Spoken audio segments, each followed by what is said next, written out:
Are you wondering whether the housing market is finally cooling down? Do you want to know if the average house price increased or decreased in the Toronto region? Yup! Well, stay tuned. Hey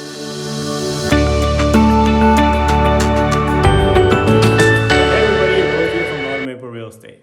Today bringing you the latest stats for the Toronto, Mississauga, and Oakville regions. Let's get started with the active listings versus the number of sales in each region. In Toronto, if you remember, we had about 5,100 sales in the month of March.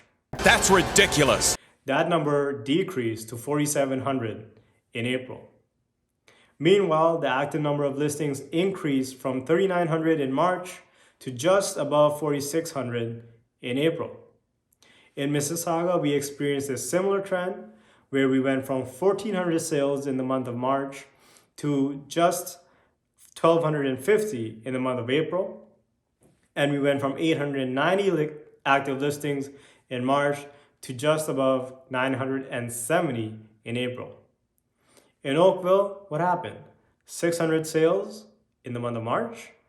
That dropped down to 520 in April, with the listings increasing from 350 in March to about 390 in April. Active number of listings increasing, number of sales decreasing. You know what happens to the months of inventory. Now, why would I know that? Months of inventory increased in each and every single region that we're talking about. Yes, yes, yes. Toronto went from 0.8 to 1 month. Mississauga went from 0.6 to 0.8. And Oakville went from 0.6 to 0.7 months. Show me the money. Increase in the months of inventory. That means a decrease in price. Well, except for one. And I know you know which one. You talking about Willis? Toronto experienced a small increase in price. We went from 1.08 million in March to 1.09 million in April. In Mississauga, however, we had a big decrease. We went from 1.06 million in March to 1.02 million in April. Similarly, in Oakville, we went from 1.53 million in March to 1.46 million in April. Well, what happened year over year? I got the stats like this. Treb showed me that we had over 300% increase in the number of sales year over year. Well, they're right. We did have that. However, that's such a big number. It sounds very scary that the housing market is, completely crazy. But if you look at month-to-month stats, the housing market did slow down, right?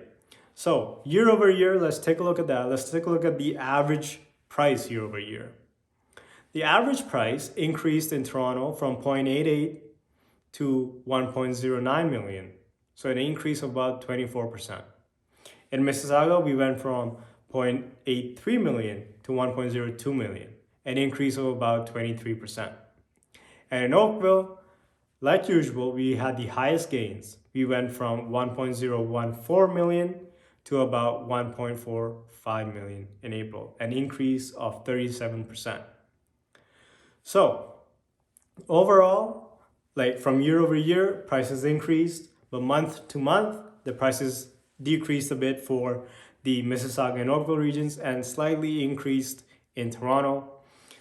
What do you think is happening? Is the market finally correcting itself? Or did Doug Ford's stay-at-home order tell... All right, everyone, chill. You let me know, all right? And if you let me know in the comments. If you want any other market updates, hit me up on Instagram or on Facebook or on email or on text or call, whatever you want. I'm available on all those channels. Thank you for watching. Stay tuned for my next market update. It will be on the detached and townhomes market. It'll be next week. And I'll see you then. Till then, take care, stay safe.